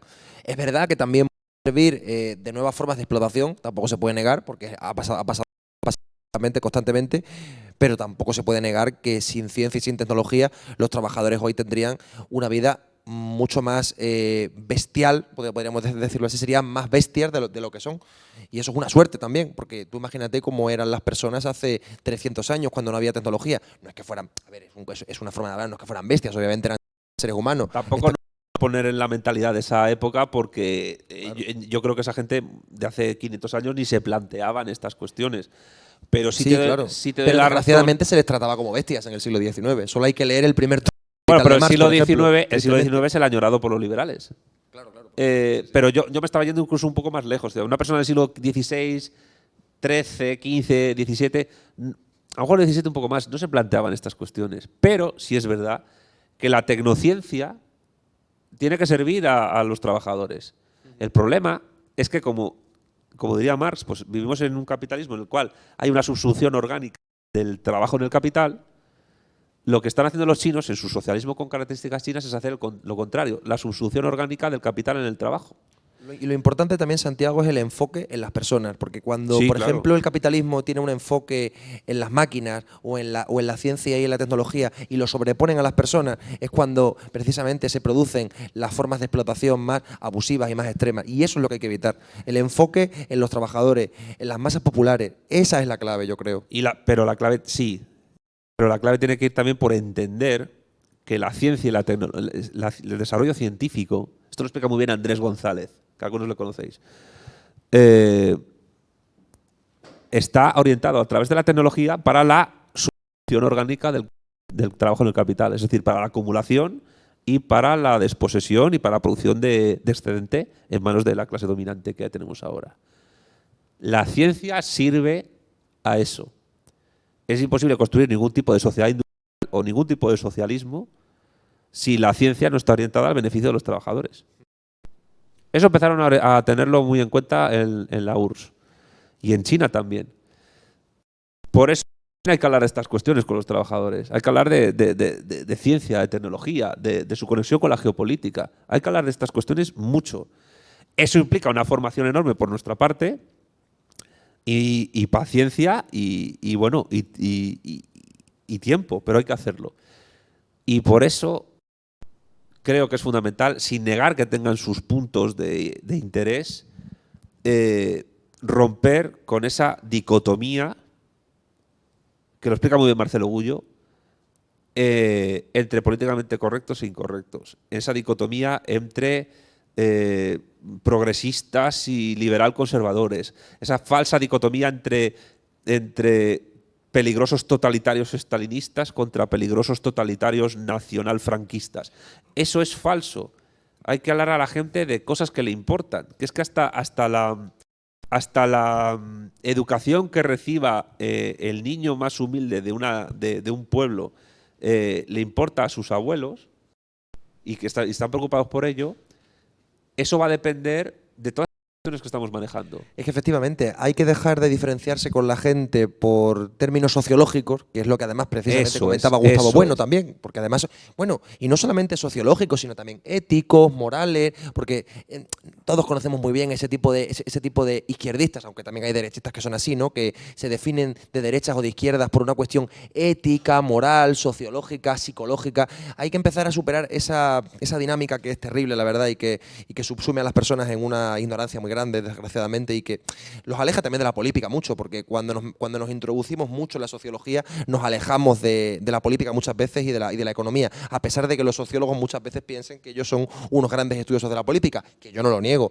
Hay grandísimos sociólogos que son grandes estudiosos de la política y estadísticos también que quieren explicar a través de la sociología y de la estadística más cuestiones políticas, no cabe la menor duda. Pero sí es cierto que a veces el foco muchas veces se mueve de temas más verdaderamente políticos y económicos a temas que pues muchas veces son éticos, morales, sociológicos, y eso es un gran problema. Y sobre todo en la izquierda, particularmente, en mi opinión, es un gran problema y eso hay que superarlo, y la verdad que los trabajadores tienen que saber todo este tipo de cosas que no se le deben de ocultar. Y yo creo que particularmente partidos como el Partido Socialista, el Partido Socialista Obrero Español y Sumar, son precisamente los mayores ocultadores de toda esta información, ¿no? Entonces eso hay que denunciarlo tajantemente, vamos, no cabe duda. Sí, bueno, si me permitís, yo creo que también el hecho de que esta izquierda esté básicamente basada por completo en argumentos y discursos totalmente sentimentalistas, de dolor, de trama y demás, bueno, ya lo vemos, ¿no? Precisamente todo el grupo de izquierdistas que sea republicano es segundo republicanista, ¿pero por qué? Porque la Segunda República fue un periodo dramático para la historia de España. Y ya que nuestros partidos políticos no tienen, porque no somos soberanos de nuestro futuro político, ¿no? A nosotros nos falta soberanía política para España. En el momento en el que nos falta eso, ninguno de los partidos que se presenten a las elecciones no son capaces de dar ningún discurso que lo puedan cumplir, porque realmente es imposible. ¿Por qué te venden estos discursos tan sensacionalistas? Porque no tienen otra cosa. Ya está. Porque el hecho de que la guerra civil, la Segunda República, los derechos de la mujer, los derechos del colectivo LGTBI, no es política, es puramente sociología. Es decir, y eso es lo que estamos votando. Y al fin y al cabo nos convertimos, nuestra democracia se está convirtiendo en un mercado absoluto de votos que gana el más sensacionalista. Por eso los discursos son tan dogmáticos, porque pierden la capacidad de convocatoria. Por eso el Partido Socialista necesita de todos los recursos e instituciones que sea, porque no es capaz de cumplir ni una sola palabra de lo que dice. En mi opinión. Y ningún partido que se le oponga va a ser tampoco capaz de cumplir ni una palabra de lo que defienden por estas coyunturas que estamos hablando. Cada vez este siglo es un siglo en el que tenemos que hablar de geopolítica, de tecnociencia, de política económica, de economía política y economía nacional, y sobre todo de proyectos a largo plazo. Y entender que lo más insignificante de tu centro laboral va a depender de todas estas coyunturas.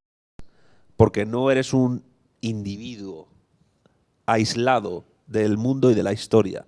Estás inserta en ella, estás injerta en ella y tienes que actuar. Y no puedes actuar libremente por tu cuenta porque no es posible. Solo puedes hacer transformaciones a nivel colectivo y a nivel histórico.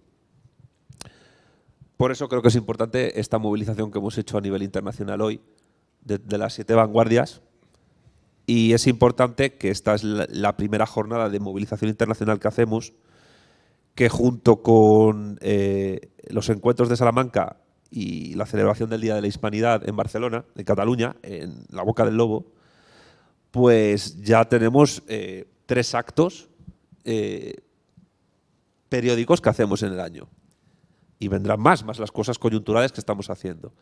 Nosotros somos un movimiento político y social, cultural, joven, reciente, que además está haciendo una tarea muy meritoria y difícil, que consiste en construir un movimiento político internacional y al mismo tiempo una doctrina. No hay nada parecido en ninguna parte del mundo ni de España que haga algo así. No la hay. Tenemos que mentalizarnos de eso. Y nuestro proyecto es el más potente. Por mucho que algunos nos copien, jamás van a entender el meollo de lo que se está haciendo. No tienen capacidad. No tienen capacidad. Y en el fondo van a rebufo y siguen la inercia que nosotros pautamos. Y eso es importante. Sean de la ideología que sean, ocurre. ¿Y eso qué es? Que, aun siendo un movimiento joven internacional, tenemos una capacidad para establecer hegemonía que no tienen otros. Hegemonía cultural. Nos podemos estar orgullosos de que hemos conseguido que a buena parte del movimiento comunista internacional le dé vergüenza hablar de derecho de autodeterminación. Eso es un logro que, desde luego, tenemos el derecho de arrogarnos, a mi juicio. Pero faltan cosas por hacer, porque eso es insuficiente. Absolutamente. Pero es importante. No muchas cosas que hemos señalado hoy con respecto a la inmigración, con respecto a la política exterior, con respecto a la iberofonía, que es un concepto fundamental. Por eso el movimiento hispanista, en el fondo, es aliado nuestro frente a terceros. Porque el movimiento hispanista es consciente de que las grandes políticas de este siglo tienen que ver con movimientos civilizatorios que reivindican una civilización o una plataforma geopolítica importante respecto de otras. Conlleva repensar la cuestión inmigratoria y eso conlleva repensar la cuestión geográfica. Y eso también es una cosa que nos diferencia de los mal llamados movimientos identitarios, tercerposicionistas, que etnifican la idea de España o que hablan de cultura española, que nadie sabe qué es eso de la cultura española. Quiero decir, ¿qué es la cultura española? ¿Los del Río?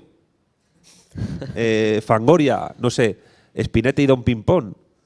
Barrio Sésamo, porque además es de origen estadounidense, Barrio Sésamo. Pero cultura española, ¿qué es? Peret, Mecano, Hombres G. Yo qué sé, el Pocí. ¿Os acordáis del Pocí? Eso se puede considerar. Jesús, es decir, claro, el hormiguero es cultura española.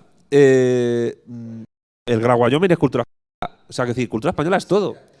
Cultura española cultura es todo. Es que lo dice Gustavo. Bueno, es que cultura es un misil balístico, es cultura. Y la silla es cultura, y muy refinada. O sea, la cuestión es que nosotros estamos marcando pauta ideológica a mucha gente, más de lo que nosotros creemos. Gente que incluso, por ejemplo, en YouTube tiene más seguidores que yo, siguen nuestra línea. Gente con millones de seguidores sigue nuestra línea y lo hace bien. E impulsa nuestras ideas. Yo he oído, por ejemplo, a mi querido amigo Diego Rutzarín hablar de la teoría de Diego Fusaro de Karl Marx y la esclavitud. Eso es muy positivo. Eso es muy positivo. Que hable de iberofonía, claro, él es brasileño. Es importante. En algún momento habrá una vanguardia brasileña. Y habrá una vanguardia que hable portugués. Y si entra Brasil, entra Portugal, que les costará más porque son muy suyos, pero entrará Portugal. Porque nuestro proyecto es civilizatorio, no es meramente nacional. Las que se muevan coordenadas meramente nacionales etnificadas, está totalmente perdida.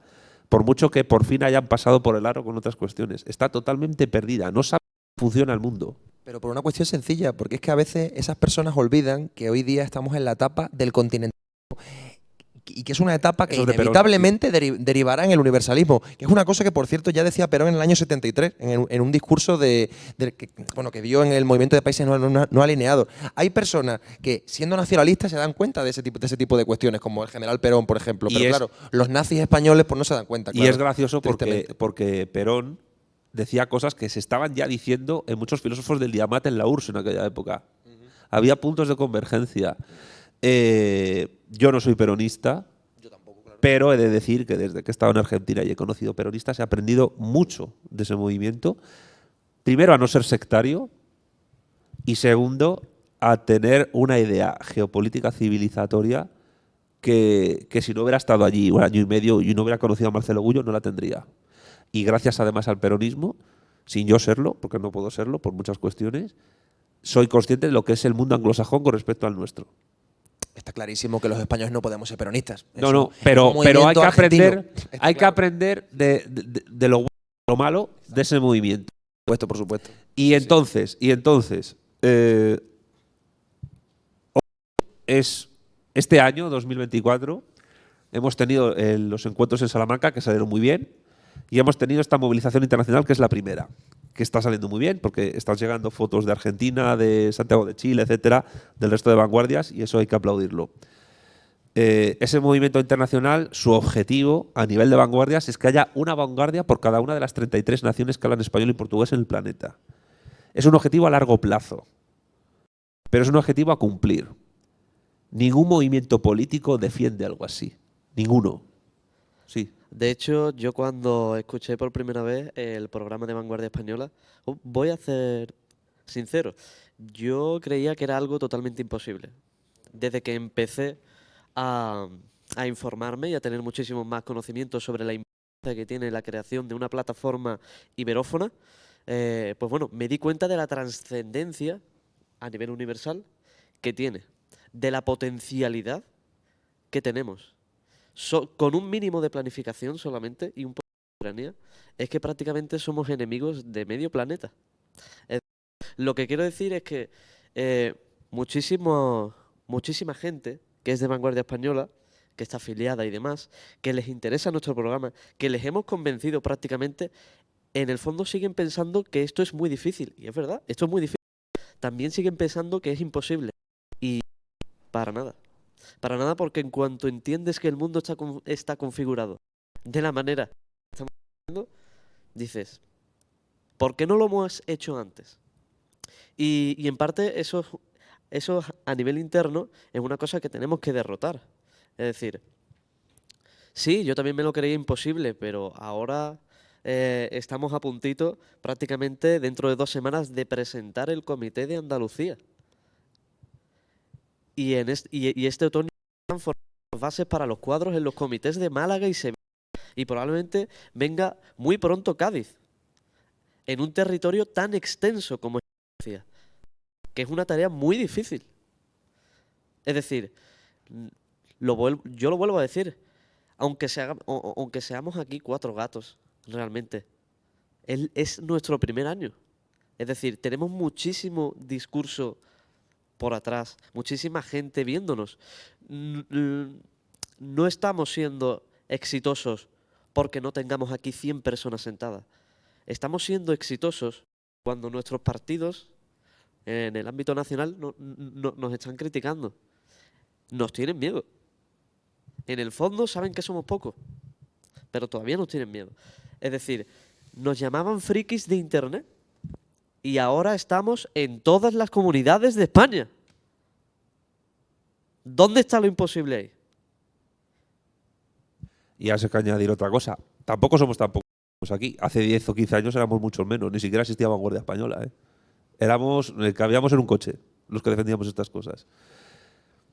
Hay otra iniciativa que es importante, aunque no tenga vanguardias, que es el Instituto Beatriz Galindo La Latina, que es un instituto de formación universitaria que ya tiene un curso de conceptos fundamentales del materialismo político, que es un curso de experto universitario, que tiene ya 600 alumnos.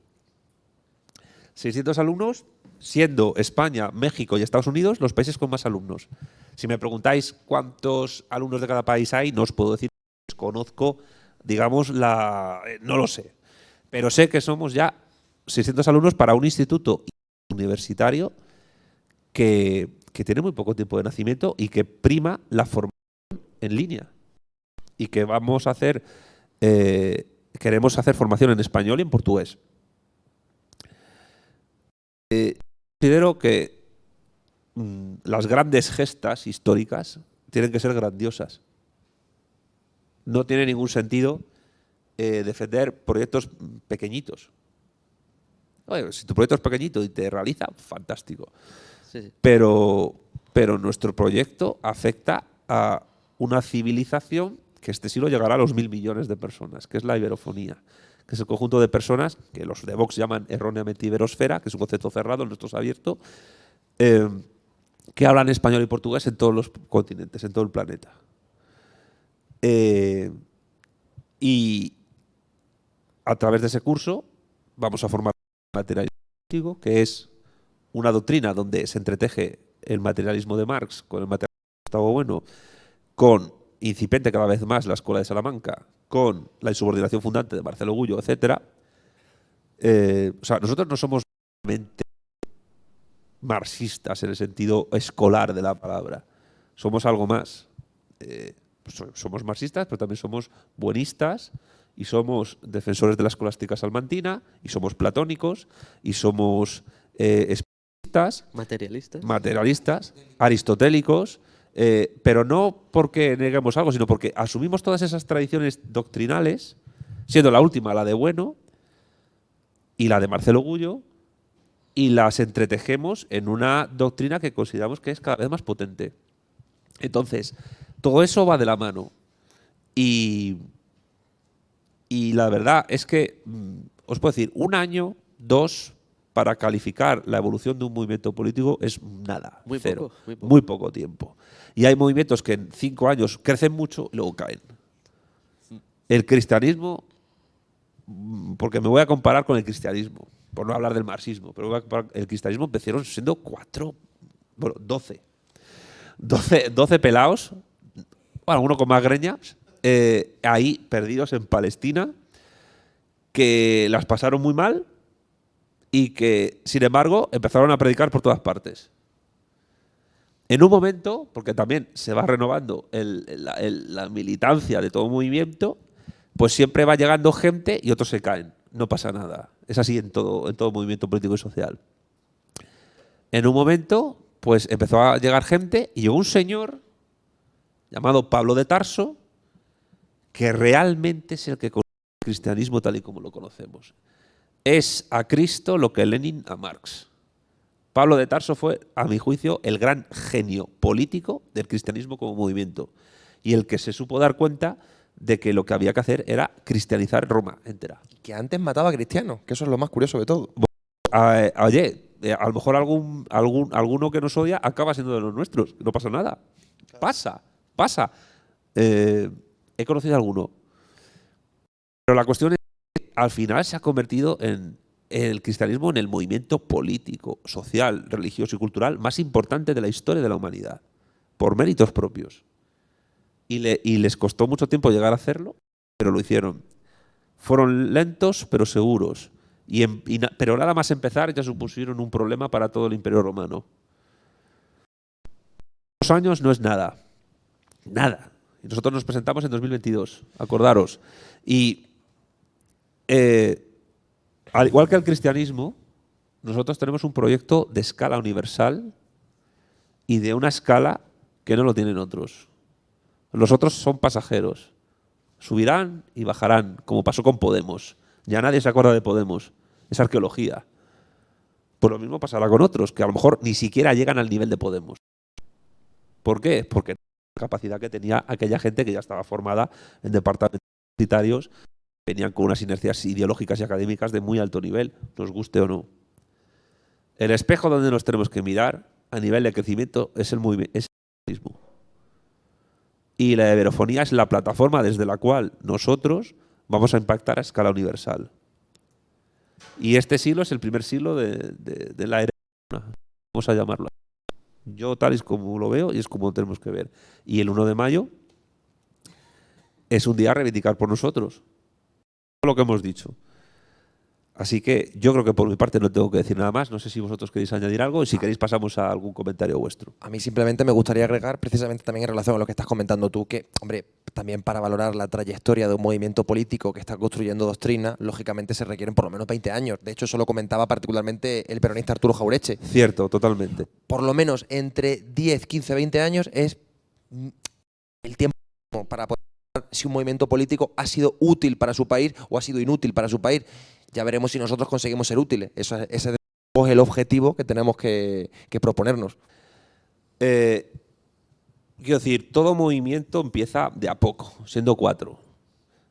Podemos empezó mucho antes de los departamentos de Ciencias Políticas y Sociología de la Facultad de Somosaguas de la Complutense.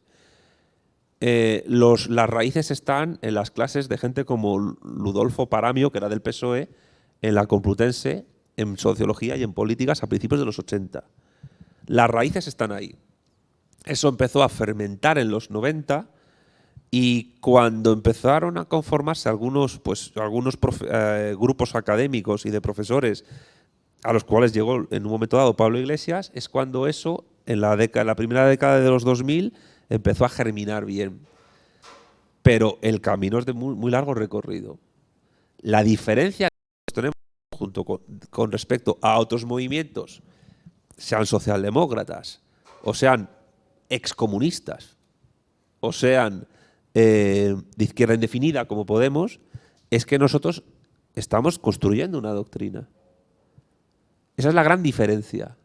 Una doctrina que va a la par de la construcción del propio movimiento. Y aparte que es una doctrina que parte de un trabajo ya hecho por otros filósofos. O sea, yo creo que la obra de Gustavo Bueno a finales del siglo XX y las primeras décadas del XXI es insoslayable y es muy importante de asimilar, aunque sea críticamente, que es como nosotros lo hacemos, lo asimilamos críticamente. Pero si no partes de Bueno para hacer política y para hacer política exterior, vas dado. Pero es que lo mismo te puedo decir de entender a Marx como crítico de la economía política y modernidad. Una lectura de un Marx es mucho más potente que la de un Marx kantiano, vamos a decir, como os puso Carlos Fernández Lidia en mi canal, con todos los respetos, porque a mí Lidia me cae muy bien, es un tío que es muy buena gente y es muy competente como filósofo. Pero pensad que el cristianismo hizo lo mismo. Empezó siendo un movimiento y al mismo tiempo una doctrina religiosa que nace de las raíces del judaísmo, pero al mismo tiempo contra el judaísmo. Porque ya el pueblo elegido no es un pueblo supuestamente étnico semita de Oriente Medio. Ahora es otra cosa mucho más importante. El pueblo elegido es toda la humanidad que quiere salvarse a través de la adopción de la fe, de la consecución de obras y al mismo tiempo de la vida cristiana. Ya no hay, como decía Bueno en el ego trascendental, ya no hay ni romanos. Ahora todos somos hijos de Dios, todos somos cristianos. El salto doctrinal, ideológico que supone el cristianismo en un momento dado es fundamental. Y el socialismo y el comunismo de los siglos XIX y XX hereda un poco eso, que es una suerte de cristianismo secularizado. Entonces, nosotros nos tenemos que ver en los grandes movimientos históricos, no en los pequeñitos, no en los coyunturales nacionales. Los puedes tener de referencia en algunas cosas, pero no hay que pensar en ellos como algo que no va más allá de ser un movimiento meramente nacional español. Nosotros tenemos que pensar a escala universal, global, como han hecho los chinos, los maoístas chinos, o como han hecho los en Rusia, o incluso como hicieron en su día los patriotas estadounidenses con la doctrina Monroe y el Destino Manifiesto. Fíjate lo que te estoy diciendo. Y sobre todo también entender que Vanguardia Española tiene una voluntad creadora que efectivamente otros movimientos no tienen, porque desgraciadamente si algo tiene el movimiento comunista español es ser copión. Como decía Mariátegui, por ejemplo, que el socialismo nacional, por decir de alguna manera, ¿no? O el marxismo nacional no puede ser ni calco ni copia de otro, sino que tiene que ser una creación única, ¿no? Propia, particular, específica. E incluso yo te diría que el peronismo, que hemos hablado de él, aunque nunca realmente ha salido de Argentina, y su paso por la política argentina, aunque muchos lo vean muy importante, es genial. Si lo comparamos con los 2 siglos de liberalismo que desde la independencia de las Provincias Unidas del Río de la Plata se ha formado en el país, el peronismo no es una mera tercera posición analogable al fascismo porque tiene un proyecto universalista. Es una gente que la gente se olvida, que es que Perón tiene un proyecto universalista. Habla de los continentalismo y del continentalismo pasa al universalismo. Incluso fíjate si el tío coincide con filósofos del día político que empieza a hablar de civilizaciones planetarias y galácticas en un momento dado en su doctrina. Y que, ojo, que, Es muy y que gracioso. el concepto también de tercera posición de Perón, que estoy haciendo yo precisamente Es geopolítico. un TFG sobre eso, es un concepto geopolítico. claro, Exactamente. y que engloba también mucho con ese tercer posicionismo del sur global y del tercer mundo, ¿no? De esos países que no querían ni alinearse con la Unión Soviética ni con el demoliberalismo Claro, de otra Estados cosa Unidos, es que ¿no? haya otra cosa sea la gente que se haya unido al peronismo en algún momento dado, pero la posición de Perón es geopolítica. Exactamente, No sí. es ideológica en el sentido europeo de la palabra. Exactamente, claro. Y, claro, es que es gracioso que gente española no peronista entienda el peronismo mejor que muchos supuestos peronistas argentinos. Pero porque para ellos, Santiago, el peronismo seguramente es Néstor Kirchner, ¿me entiendes? O ya. Cristina Fernández, ¿sabes? Ya, pero eso es como decir que Pablo Iglesias es comunista o que Santiago Ya, Abascal es franquista. O ledesmista. O ledesmista. Es que Lo que sea, no. ya. Claro, sí. O sea, es en las obras donde se ve la ideología, sí. Aterrizamos, pero no os preocupéis. vamos acabando ya. La cuestión para mí clave es la siguiente. Esta celebración internacional que hemos tenido, las 7 vanguardias, nos tiene que llevar a pensar que estamos iniciando un movimiento que es en 15 o 20 años, 10, 15, 20 años, cuando se va a ver su recorrido, y que no es un mero movimiento para una nación política concreta. Es un movimiento que está construyendo una doctrina cuya aplicación tiene que ser desde una plataforma civilizatoria con impacto universal. Para reconstruir lo que diría, en la medida de lo posible, lo que Juan Bautista Fuentes Ortega llama pues esa comunidad de apoyo mutuo de radicalmente universal. Esa comunidad que se empezó a perder en el siglo XIX con los 2 civilización que llevamos y que, cuidado, tener esta idea de nuestra civilización hispánica iberófona no implica una suerte de asunción de la leyenda negra de la decadencia de España en el siglo XIX y XX. Evidentemente, claro que se forman una comunidad de naciones hispánicas y todo eso, pero la cuestión es qué lugar ocupan en el concierto de las naciones esas naciones durante 2 siglos. Tiene que ver con lo que hemos hablado. La división internacional del trabajo y la división internacional del desarrollo de las fuerzas productivas y de las relaciones de producción. Y eso es lo que hay que subvertir y contra lo que hay que subordinarse mediante un proyecto de comunidad universal de apoyo de raíz católica muy profunda. Es decir, este 1 de mayo estamos celebrando el Día de la Clase Obrera, pero también estamos celebrando que las vanguardias en 7 naciones salen a la calle al unísono y que en su momento se pondrá un vídeo montado de ellas en internet, donde estamos reivindicando la puesta en marcha de una insubordinación ideológico-cultural fundante que ya no puede desarrollarse en la mera escala del Estado Nacional. Tiene que desarrollarse a otra escala. Una escala de impacto universal, porque si no tienes impacto universal no vale para nada. Y nosotros somos los pioneros de ese movimiento. Y hace 10 años éramos muchos menos, o hace 15. Que yo ya tengo 42 y empecé con esto con tu edad. Que es sí, con tu edad, con 22, 23. Y en esa época pues estábamos mucho más. Ahora lo que se ha avanzado es enorme. Y la hispánica no es vanguardia española, es un embrión de aquello. Labor. Pero sería algo así como una izquierda hegeliana, vamos a decirlo así. Una izquierda buenista. Pero ahora estamos en otra cosa. Por tanto, pues hay que celebrar este 1 de mayo. El año que viene volveremos a salir. y la idea es salir todos los años. Todos los años y haciendo más cosas. Estamos en el buen camino y eso hay que celebrarlo. Y yo creo que por mi parte no voy a decir nada más. Así que buena celebración la de hoy. Pues sí, la verdad es que sí, yo estoy totalmente contento. Hemos trabajado muy bien, la verdad. El año que viene volveremos con mucha más fuerza. Y yo desde aquí lo único que quería pedir a todos nuestros compañeros, camaradas, em, es verdad, mm, hace muchos años fuimos muy pocos, mm, la mitad ni siquiera estábamos aquí, pero yo considero que tenemos suficientes bases estructuradas como para empezar a trabajar ya con compromiso. Solamente voy a decir con compromiso todos. Simplemente voy a decir que en el momento en el que empecemos a trabajar, a darle continuidad, fuerza, va a llegar un momento en el que vamos a pegar un boom. Seguro. Como todos. Como tu canal de YouTube, mi perfil de Instagram. Tarde o temprano vamos a pegar un pelotazo. Ahí tendremos que tener la gente necesaria, cualificada, estructurada, organizada, como para que esto no se vaya a pique. Entonces simplemente daros las gracias y vendremos con mucha más fuerza. Porque de verdad, desde mi experiencia, estoy conociendo a gente que está trabajando muy duro, muy duro.